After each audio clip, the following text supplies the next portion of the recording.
I'd like to introduce Sonja McGill. Sonja has spent her entire career helping companies. I'm sorry, Sonja, apologize. Sonja has spent her entire career helping companies throughout the employment cycle, from the hiring to firing and everything in between. She has become particularly skilled at harnessing her corporate experience to help companies make certain key staffing and organizational decisions that are critical to creating a corporate culture that promotes high productivity and morale. In addition, Sonja has developed extensive experience as a trial attorney in all phases of labor and employment law and commercial litigation. She has successfully tried multiple labor and employment claims throughout the United States in state and federal courts as the lead trial attorney and as a licensed practice in the United States Supreme Court, the Court of Appeals, and Fifth and Tenth Circuit Courts, and the United States District Court for Northern, Southern, Eastern, Western districts in Texas. In addition, Sonja is a seasoned mediator and negotiator and is an arbitrator for the American Arbitration Association and the Financial Industry Regulatory Authority. Please help me welcome Sonja McGill. Hello.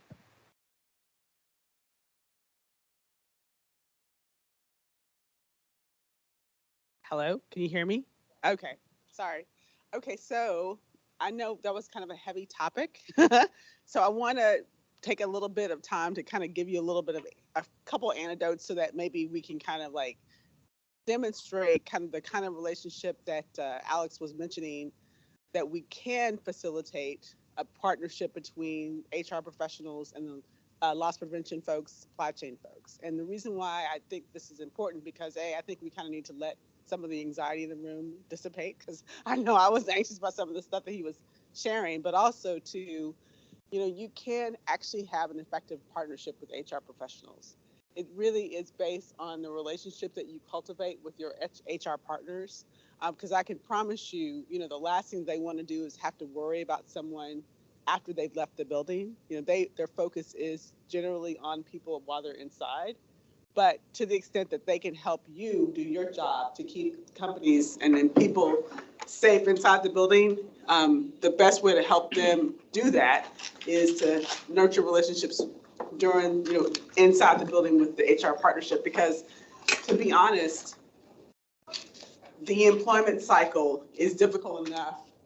When you get to a place where you have to terminate someone, the HR people, they're invaluable in that process because they're not leading the charge, but they're helping to guide that person out the door. But to the extent that they can help you facilitate the relationship before that person was terminated, or how you terminate someone, it does make a big difference in how they leave the building.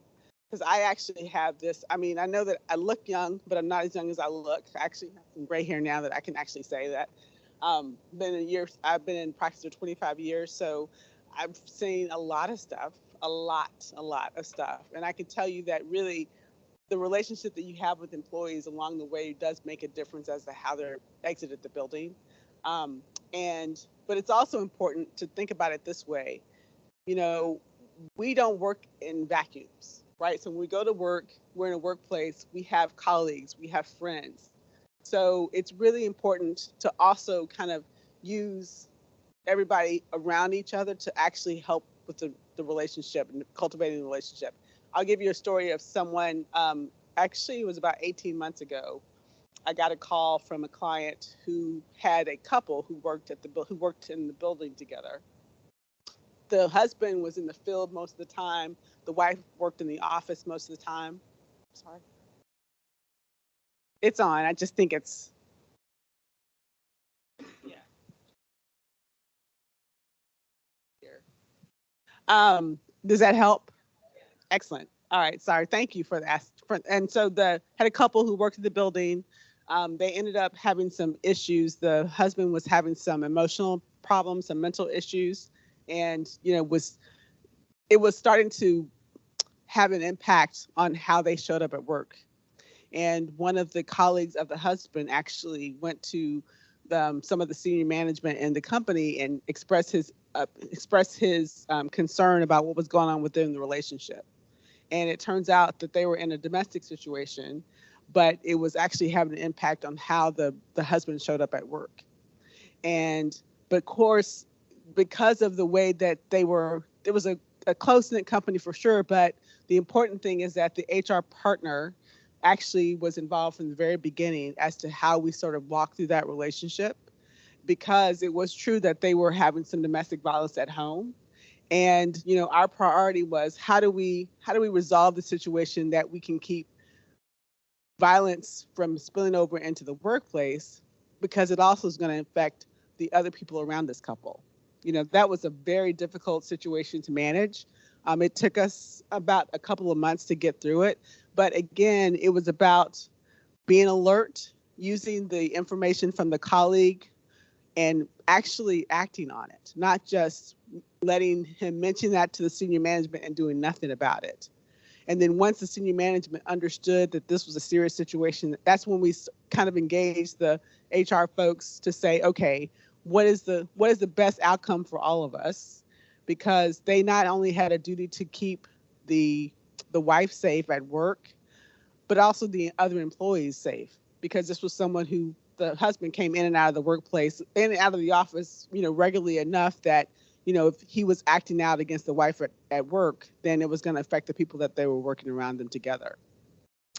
And, in that particular situation, being alert, being creative, being nimble, those were all the things that really did make the difference as far as how that relationship ended up working out.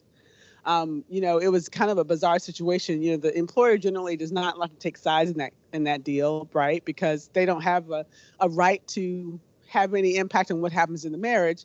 But at some point, they did make a decision to support the wife, because she was the one who was being victimized while they were at home, and she was the one in that situation who ended up being the person who was most vulnerable. But the problem is that when we started our actions to try to resolve the situation for the workplace, then the husband decided to get creative and try to stalk the wife at work while she was working. And, in that scenario, the thing that you have to be, the number one priority is to stay connected to everybody.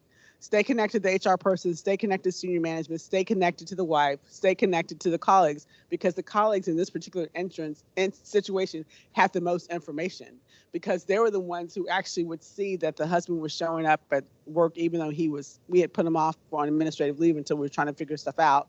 They were the ones who were spotting him, kind of hanging around, still stalking the wife, even though, during the time of our investigation, we had to put him on administrative leave. So I say all this to say is that as long as you are communicating and you're working with your HR partners to help them to facilitate a situation at work, then whether or not the male employee in this particular situation stays working, that's really going to determine how the impact of what happens after he's exited from the company, if need be. And thankfully, we were able to actually reassign him to a position that was actually out of state, but because he wanted to keep his job, and the employer was interested in having him, continue to work, but only if they didn't actually be in the same location. And it's not easy for everyone. I get it. But my point is that the way you treat people before you exit them out in this position, in this instance, reassignment was the thing that we needed. That was our termination, because once he went out of the state, we didn't really have any problems with him any longer. That's the key to being able to control how people leave the company. Staying connected, staying alert, staying nimble, being creative. And I can promise you, in that particular situation, the HR people were grateful, because they weren't the only ones in the position of making decisions about what happens. And I say all this to say, kind of based on what Alex presented before, how you treat employees being exited makes a big difference. I tell my clients all the time, I don't like to terminate people on Fridays. Don't like to terminate people for the holidays. If you're getting within a couple weeks of Thanksgiving, if you haven't terminated them yet, wait until January 1st. And I know that can be difficult for some employers, I get it, but fundamentally, mentally, emotionally, spiritually even, it makes a big impact on when you terminate people. And don't terminate people at the end of the day, because then they get to go home and stew, and then they may show up the next day and, cause havoc unnecessarily in the workplace. So, these are all things that you as loss prevention professionals, supply chain professionals, that you can provide valuable insight and advice to your HR partners to give them some clues and give them tips about some of your best practices as to why you think they should do things when it comes to separating people, disciplining people, and whatever. Because it is not just people who are terminated who act out. People who are disciplined, what they think unfairly, also act out. So, and these are not, I'm not asking you to be therapists or counselors.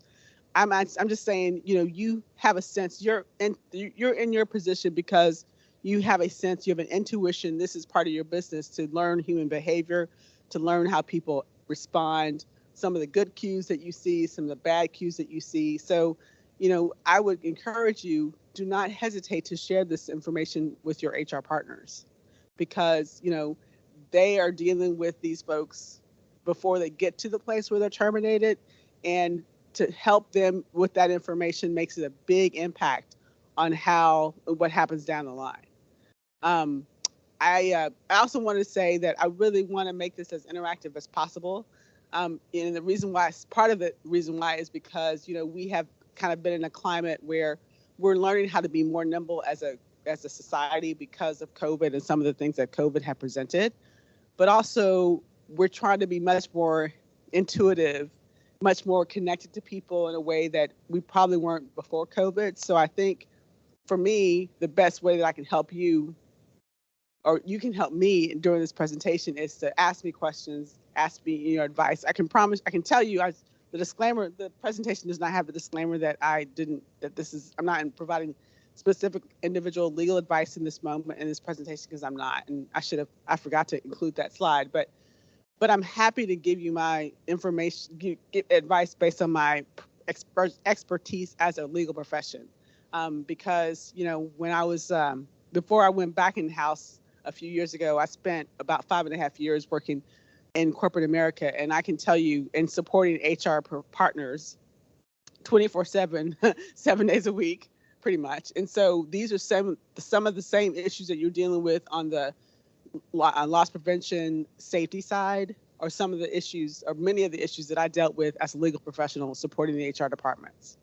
So, having people alert, aware, and intuitive, and nimble.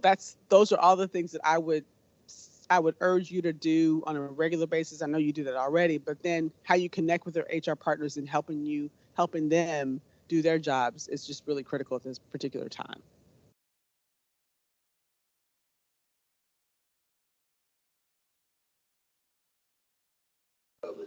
So this will actually be a little bit in context of what I'm going to present as far as information is concerned. So let's see if I can get this right. There we go.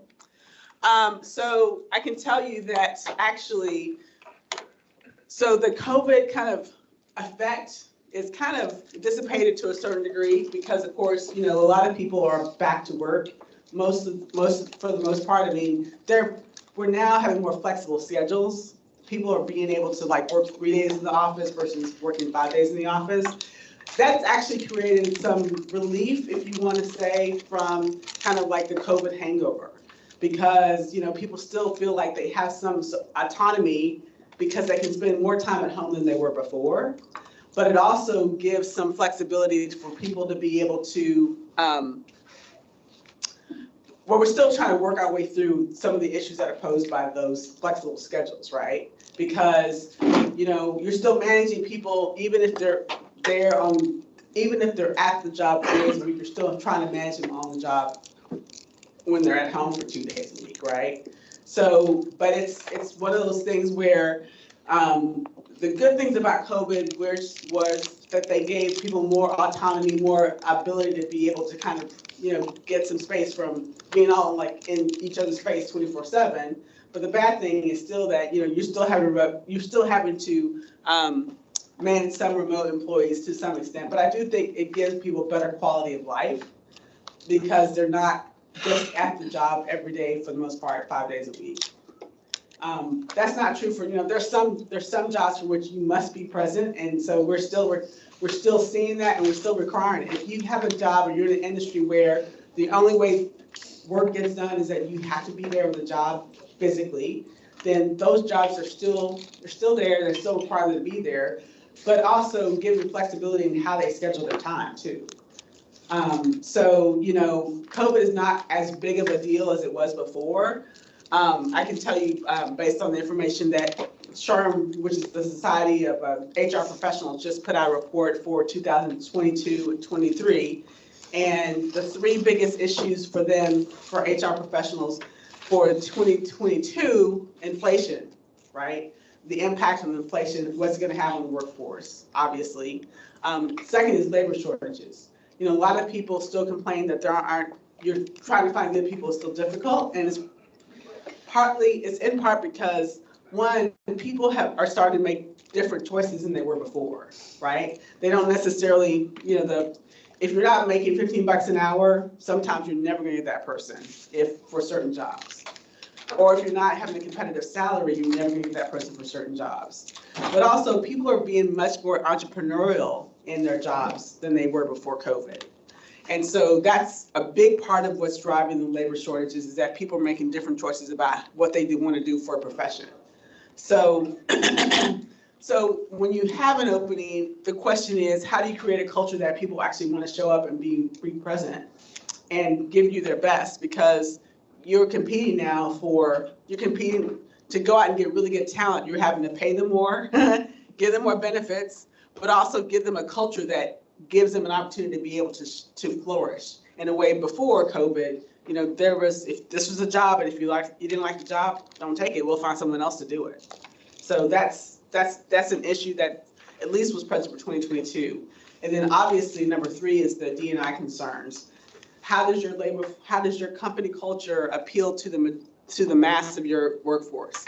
Of course, there's never going to be any industry that everyone gets what they want all the time, but just basically the idea is, what does your company do to be able to foster an environment that people want to go to work, and they want to show up, and they want to be engaged, and they want to be giving them their best while they're there. And then so as far as talent, what were HR professionals and executives, what do they care the most about? One was the lack of qualified candidates. Again, we're hunting for qualified candidates because they're hard to come by. So you want to make sure that you have a company culture that people want to go. They want to choose you over the company A. They want to choose company A over to company B because there just aren't. Because people have choices now. They're making different choices when it comes to how they're spending their time working. 2, uncompetitive compensation. It kind of goes hand in hand with number one. Limited workforce flexibility. Again, because of COVID, people have learned how to work at home and be productive at home. And so now the question is, okay, so this job is at company B, it's going to let me work 4 days, do 10-hour, 4-day work weeks. Can I match that? Because that's what I want to do. I want to work 10 hours a day for 4 days so I can be off and have a 3-day weekend every week. Those are the kinds of things now that we're seeing that companies need to provide in order to be able to attract top talent. And then obviously the 4th one is lack of paths to career advancement. So if you're offering a job that doesn't show people how they can grow, then that may be a job that you may not get a lot of takers for now. So that's what was going on in 2022. And so now the question for what's going on for this year, what are the top priorities that HR professionals and executives have for 2023 versus 2022? One is lack of budget, increasing the workload and productivity with less capital or capacity to be able to pay people. That's the number one priority between the HR management level people as well as the professionals as the mainline staff. Limited time or dedicated personnel, better known as more cross-training, people who can work at different jobs, work across multiple functions versus just being dedicated to one job. Now you're being asked to do a lot of things in the same job category than you were before. So they're requiring people to basically, I don't want to say become jack of all trades or James of all trades, because that's a misnomer, but in terms of being able to offer more in a particular job skill than just one function all the time. Limiting technologies. Do you have the right software/hardware mix for your company? That's another priority for companies, for the HR people. And senior leadership support a buy-in. And again, these are just a way for you to understand some of the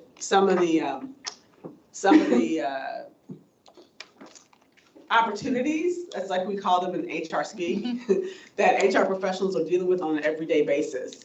So, think about it in terms of, well, they're trying to manage all these issues to keep people in the door as well as retained, while you're trying to make sure that you're keeping everybody safe while they're working, and then what happens when they leave. So it's really kind of a yin and yang situation we got going on here. But again, it's the best dialogue and the best partnership that you can have with HR professionals is, like, what can I do to help them understand the impact of human behavior, employee behavior during the lifespan of the termination of the employment cycle, so that you're not having to deal with someone in a violent way after they leave the building. And again, if you have questions or concerns, or just, you have something's on your mind, please ask, because again, the best presentation I think for you is one that's interactive, and it's also the best presentation for me too. So, oh, go ahead. Do you find, being in HR, that there's still such a differentiation between the HR departments and the actual company itself? Like, yes, you're part of the company, but I feel like everyone looks at the HR department as its own island, and you're going to be sent to the principal's office, as opposed to being a source of resources for people to come to for support. I think that's true, definitely in some companies. I think companies that are much more hierarchical, for sure, view HR as kind of a, basically you go to a place to get your hands spanked or to go get your paycheck. Right. They don't really understand the value in what HR professionals bring to the table, as far as being able to really assist managers and being able to supervise and being able to help grow and to nurture, foster a workplace that people want to remain. This problem is that there's so many things that HR is responsible for on their plate, that oftentimes they get left behind out of the conversation, because people don't feel like they add anything to the bottom line. And the answer to that is that, the best HR department is the kind of HR department where you're calling them in because you're asking them for their advice on how do you help someone grow. Right. And, instead of just asking, okay, how do I discipline someone, or how do I terminate someone? Because if you invite them into the conversation, how do you help someone grow, then you're doing a lot more work on the beginning than the end. And you save yourself a lot of trouble when it comes time to separate someone. The problem that I have with most of the companies, most of the employers that I represent, is oftentimes they forget that they don't communicate to their employees throughout the time of their tenure when they're doing badly. So by the time they get noticed that they're either being terminated or given a performance improvement plan, the employee is completely surprised, because all of a sudden, out of the blue, something happened. Well, what happened? I was in this job for 2 years, and you're only telling me now, 18 months into it or 19 months into it, that something's wrong? Well, how can you fix something that you did a year ago or 6 months ago? You can't. It's impossible. And the impression has already been left, because there's been no communication at the time someone did something that they needed to improve, so that they don't do it again, or that they can do it better. I tell people all the time, you don't have to have a formal conversation with someone every time that you have a problem with them. what you can do is you can have a conversation with them and explain, you know what, this didn't go so well, or this didn't go so well. And then just send a note to yourself, or, send a note to the file, send a note to HR. I had a conversation with this person on this date, and we talked it out. We kind of figured out what had happened, do a debrief.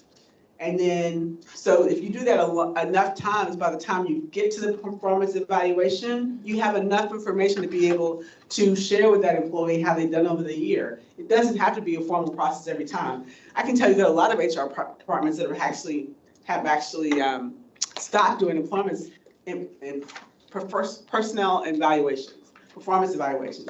And the reason why they've done it is because they spend the time to do those daily, weekly, monthly notes, monthly updates, so that they don't need to, because the employees always understand, where they are, they know where they are, so they know when they need to improve themselves, or they know how they're doing, so they can be promoted. Because this is also not just about termination, it's also about promotion too, right? Because you want to reward the people who are actually doing a good job for you versus just focusing on those who aren't.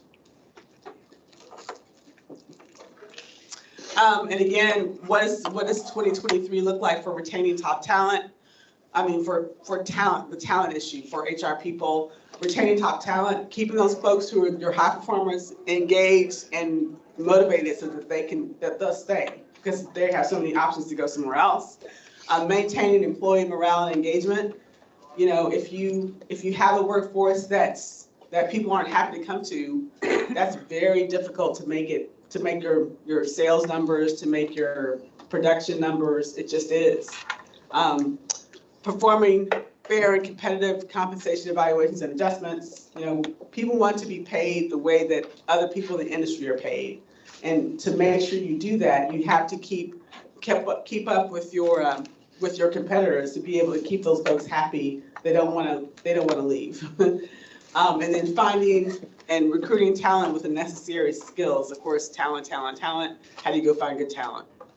I can also tell you that the best people for recruiting new people are the people who are there at your company.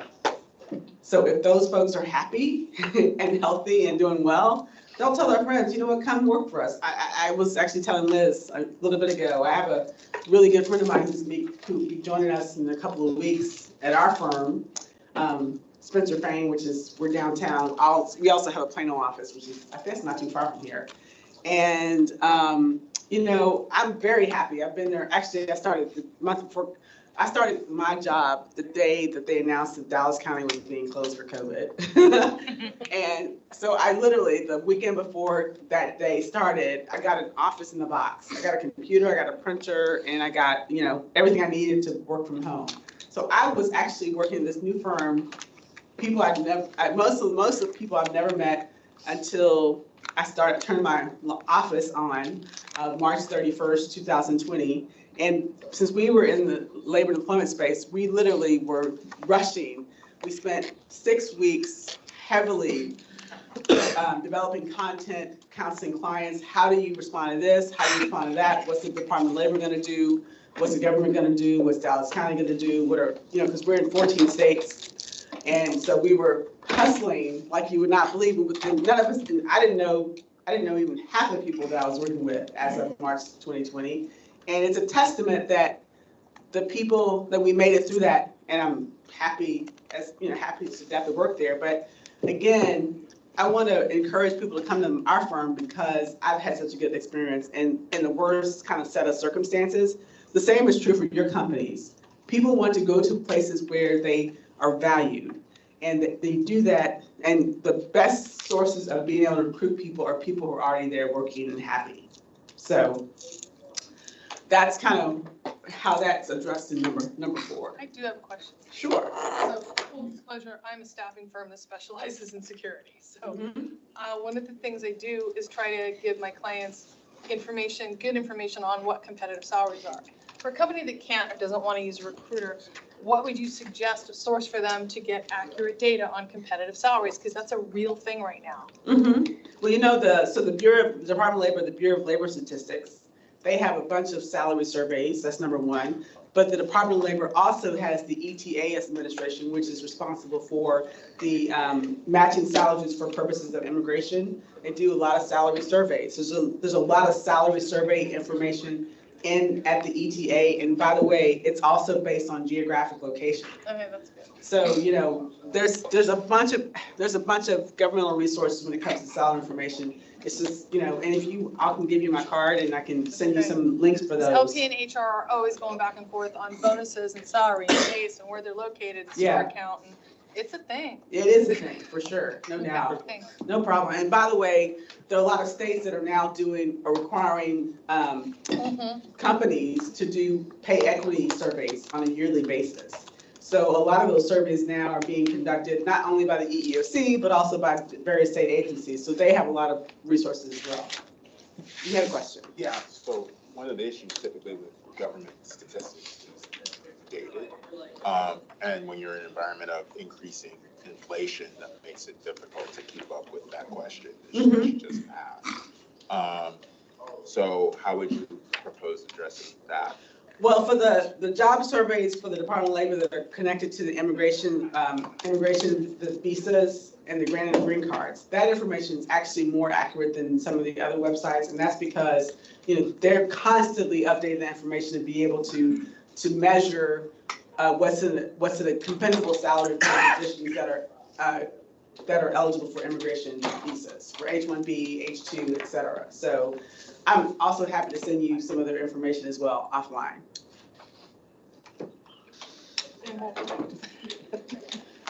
Hi there, Liz. Hi there, Sonja. I wanted to go back to the last presenter because when he was talking about you need to monitor your employees after they leave, part of me as an entrepreneur got super excited because I thought, oh yeah, I could start a business like that. The other part of me thought, oh wow, liability, and then how long would you do it, state privacy implications.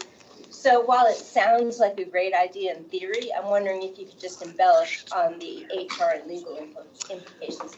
Yeah, so that's a great question. I'm glad you asked it. Thank you. So I have to say that there obviously is going to be a limit on how much information that you can control after a person leaves your building, or you can maintain them after you leave your building. And generally, it's really kind of based on threat level, honestly. And generally, it's kind of an imminent threat situation. So, and I'll give you another example of a case that I had earlier this year, actually, 2023. We had a situation where two people got into a fight on site, and the one of the individuals who was the aggressor decided he was going to go after the employee who he had a fight with, no matter whether or not they were still employed or not. And one of the things that we did was we had to contact the local police, obviously, to make sure that they were aware of the threat that was posed by the aggressor. But more importantly, once the employee left our building, then we didn't have any access information on him because, you know, of course, you can access like compensation information or W-9 information for an employee after they've left because, you know, you have a certain license to do so in terms of your reporting to the IRS. But as far as your ability to be able to track that employee's personal information as far as like HIPAA information as well as other privacy laws and regulations, that's very limited. So I would be very careful when you try to surveil or monitor people unless you have a legitimate threat or expectation of violence that's connected to it. In that particular instance, you know, partnering with your local law enforcement agency is the best thing that you can do when it comes to that because, you know, they obviously have much more authority when it comes to maintaining and surveilling people who've left their building once you've left the building, because again, you've lost the permission of, once the employees left the building, you've essentially lost their permission to continue to monitor them based on information connected to their social security number, information back, you know, to the basic information that we provide when we screen people to actually come to the workplace. So I would be very cautious about doing that unless and until you partner with a law enforcement agency who gives you permission to do so. Because your company's liability extends to whatever information you share after they've left the building because you're doing so without their express consent. Ma'am, Yes, can I challenge that? sure. Okay. I think the term that they're using today in both the civil courts as well as the criminal courts is actually viable threat, no longer imminent threat. Okay. Because the imminent threat has to happen right here, right now, and they normally expose that to a certain amount of few days. The reality of it is, in this day and age of police departments having less officers, which is what a lot of them have, if you're counting on law enforcement to be able to actually do what you just suggested with the surveillance and the afterwork, law enforcement responds to issues. And they work on active cases. And a lot of times when these situations occur, they're very active, moving cases where no law has been broken. And as a result, what happens, law enforcement says, hey, we'd love to help, but we can't. And then as a company, you have to come back and say from both a civil as well as a criminal potential standpoint, who has the best opportunity to actually do the work on this? And the answer is the company does.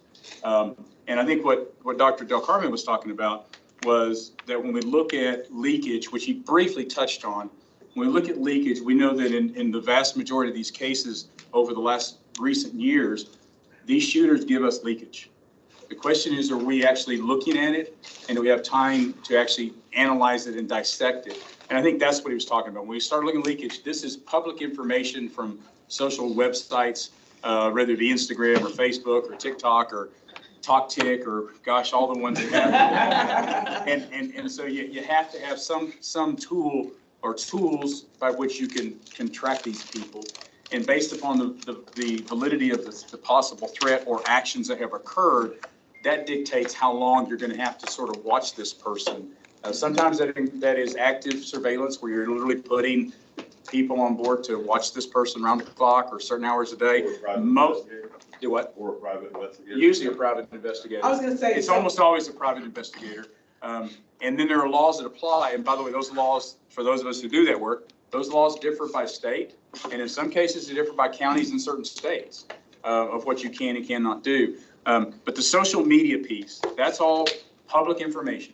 Okay, it's a matter of having the ability, the time, and the tools to actually watch it, and that usually comes back to a private investigator as well, by the way. So I will agree with you on the viable versus the imminent threat for sure.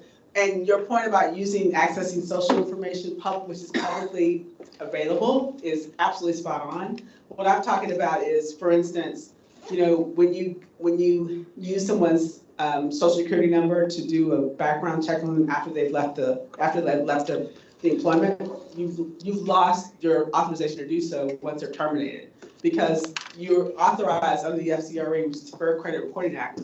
You're authorized to be able to conduct a background check on an employee before as an applicant, as well as during the time of their employment. But once they've left your employment, that authorization expires. Yeah, certain things you can't. The law says, even for private investigators, the law says certain things we can and cannot do. And if we look at, say, for instance, and I wish Danny were here from Cinemark, but he's retired now. And of course, he doesn't do supply chain. But if Danny were here from Cinemark, Danny could sit here and tell you the story of the shooter that took place of the Colorado shooting at the movie theater, because that was a Cinemark-owned theater. And we know that in that person's case, he was seen by a psychologist for at least 9 months prior to the shooting. We know that he had exposed himself to her to say that I am going to kill someone. I want to kill people.